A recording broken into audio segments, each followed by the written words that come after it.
partir de agora, você é nosso convidado a acompanhar uma conversa com o líder do PMDB aqui no Senado Federal, o senador Eunício Oliveira.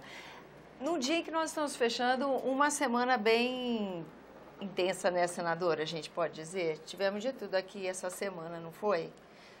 O Congresso, né, essa semana nós fizemos, a semana passada, uma reunião de líderes e construímos uma pauta, né, uma pauta bastante intensa e extensa aqui no Senado. Por quê? Porque, primeiro, nós estamos fechando o ano. Segundo, o Congresso tem que fazer a discussão de temas que são polêmicos. Nós não podemos ficar aqui carimbando matérias apenas que sejam um consenso em torno daquilo que nós todos pensamos.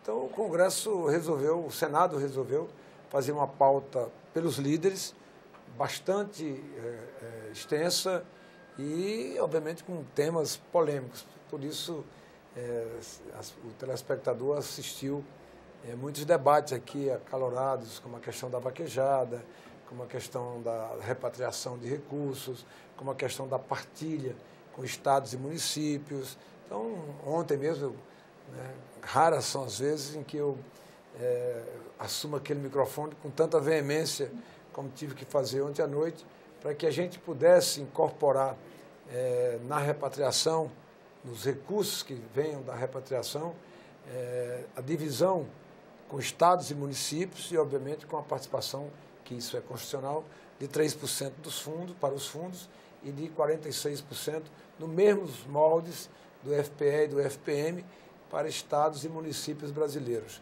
Então, simultaneamente, o presidente da República fazia uma reunião com os governadores para dizer aos governadores que não tem nenhum problema da divisão dos recursos da repatriação, mas havia necessidade de que os estados também fizessem o dever de casa em relação a essa questão dos gastos públicos no Brasil, para que estados não continuassem gastando mais do que arrecadam, para que a gente possa ter realmente um equilíbrio fiscal e o Brasil tenha condições de voltar a crescer, gerar emprego e gerar renda. Aliás, essa conversa, essa articulação com os estados, a intenção é garantir, inclusive, apoio no Congresso para votações difíceis como o da Previdência, né, senador? Eu acho que todos nós, e eu sei que vai ser um tema extremamente polêmico, as pessoas vendem, né, pelo grito, muitas vezes, vendem muitas vezes pela atuação parlamentar. Aqui no Senado e no Congresso, vende uma posição que nem sempre é a realidade brasileira. Por exemplo, quando se fala da PEC 55, que vai tirar dinheiro da saúde, eu já estou aqui nesse Congresso há mais de 20 anos, não me prestaria a esse papel, a essas alturas da vida, e prestar um papel de retirar dinheiro da saúde pública brasileira, que todos nós sabemos que é extremamente precária. Eu não me prestaria o papel de tirar recursos da educação, que é o único caminho, a única porta que nós temos para o desenvolvimento desse país, pelo caminho e pela porta da educação. Então, jamais me prestaria um papel, né, que fosse o de retirar dinheiro da saúde ou da educação. Fizeram um barulho, disseram que era isso, que era aquilo. Nós tínhamos aprovado aqui no Congresso Nacional e promulgada pelo Congresso Nacional a PEC 85. A PEC 85, o que é que ela diz? Que os recursos para a saúde iriam crescendo ano a ano.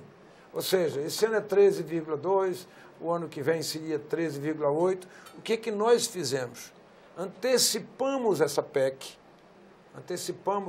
nessa PEC, o período em que isso ia acontecer. Trouxemos para 2016, né, o valor dos gastos com saúde. E acrescentamos para 2017 já o valor para ser, que hoje, em 2016, seria 13,4% da receita corrente líquida, nós passamos para 15% da receita corrente líquida. Ou seja, revogando aquela PEC, o que nós inserimos na Constituição brasileira, e antecipamos esse valor com incremento, com aumento de 10 bilhões de reais de dinheiro novo para a saúde. Além do mais, esse valor é piso, não é teto. Se amanhã o Ministério da Defesa, Deus queira que nunca tenhamos uma guerra e não utilizou os recursos que lá estão destinados para isso, esse recurso pode ser destinado para a saúde, porque é piso e não teto. Se amanhã o Ministério da Integração Nacional não utilizar os recursos que ficam para a Defesa Civil, e eu espero e peço a Deus que não, porque a Defesa Civil só utiliza esse recurso ou para desastre por cheia ou desastre por seca, então eu prefiro que nem tenha uma coisa nem tenha outra, e esses recursos possam ser alocados para a saúde, porque é piso. Salário mínimo, será vamos mexer no salário mínimo? Mentira, nós não vamos mexer no salário mínimo. O salário mínimo, ninguém poderá pagar menos do que o salário mínimo estipulado. E esse salário mínimo será corrigido anualmente. Agora vai tirar direito dos trabalhadores. É outra inverdade, porque permite que o funcionário público possa ter reajustamento pela inflação do ano, pela correção de inflação do ano. Então, na PEC, aí fizeram um barulho, que a PEC era isso, que a PEC era aquilo, não é uma verdade. Então, essas discussões que acontecem aqui, muitas vezes acaloradas, é preciso que a população leia o conteúdo daquilo que nós estamos discutindo. Porque muitas vezes apenas o grito, a fala mais alta na televisão, impressiona as pessoas. Aliás, esse é um convite que o cidadão tem recebido com frequência, inclusive pelas matérias que estão tramitando. Aqui no Congresso, a gente teve o regime de urgência para o projeto de abuso de autoridade. E isso gerou uma desconfiança, vamos dizer, de quem cobre política aqui. No mínimo, uma desconfiança, né, senador? E um convite reiterado para que o cidadão fique atento, acompanhe, que olhe. O que o senhor acha desse projeto de abuso da autoridade? Olha, eu desliguei até meu WhatsApp pelo grande volume de pessoas que, por má informação, ficam colocando como se fosse uma pressão aos senadores. Meu Deus do céu, será que tem alguém de sã consciência nesse país que, graças a Deus, é democrático, que defenda abuso de autoridade? Eu sou autoridade. Senador da República é autoridade. Você imagina eu sair aqui, chegar ali e avançar um sinal, na frente tiver um guarda de trânsito, apenas um guarda de trânsito, eu puxo a carteira de senador, mostro o brasão do Brasil e a minha função de autoridade e vou embora. Não respondo por aquilo que eu cometi. Eu não posso abusar. Eu não posso fazer abuso de autoridade. Eu não acredito que quem quer que seja de sã consciência nesse país, num regime democrático, defenda o abuso de autoridade. Seja praticado por um senador, por um deputado, por um juiz, por qualquer autoridade. Mas o receio é que, a pretexto de preservar esse valor que é a democracia, esteja sendo carregado nesse projeto uma possibilidade de inibir justamente a atuação do judiciário, por exemplo. Mas vem cá, da polícia, da investigação. Se alguém estiver... isso é que eu não consigo compreender. Mas que está frequente essa fala. Mas não, porque não está frequente, não. É porque venderam isso para a sociedade como sendo para impedir a Lava Jato. Exatamente. Para impedir a Lava Jato. Sejamos claros. E é uma mentira. É uma mentira. Como que vai se impedir uma operação da Polícia Federal, uma operação do Ministério Público, uma decisão de juiz? Quem vai interferir nisso? Como? De que maneira? O que está se estabelecendo aqui no Congresso Nacional é a questão do abuso de autoridade por qualquer autoridade. Por qualquer autoridade. Eu não acredito, sinceramente, que o Ministério Público esteja cometendo abuso de autoridade. Eu não acredito que a Polícia Federal esteja cometendo abuso de autoridade. Eu não acredito que nenhum juiz nesse país esteja cometendo abuso de autoridade. Eu não quero que nenhum senador, e nem esse que está aqui falando, cometa abuso de autoridade. Então, abuso de autoridade é para todo mundo. Veja outra discussão. O chamado foro privilegiado. Verdade. Que de privilegiado não tem nada, você só tem uma instância. A única coisa que esse foro faz é não permitir que os adversários políticos, Brasil afora, saiam em cada comarca onde tiver um juiz, abrindo um processo, o mesmo processo contra você, por exemplo, que é uma adversária política de alguém. Certo? Então, é a única coisa que esse foro prevê.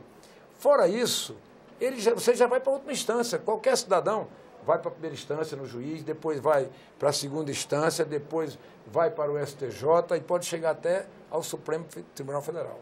O que tem o chamado foro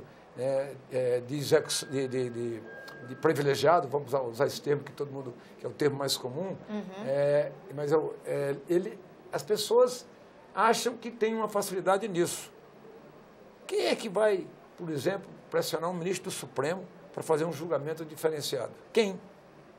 Ninguém. Então é o seguinte, agora, nós temos no Brasil... Mas e o fato de eles serem aprovados por... Nós temos no Brasil 23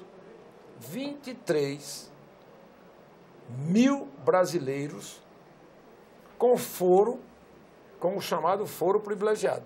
23 mil pessoas têm o chamado foro privilegiado.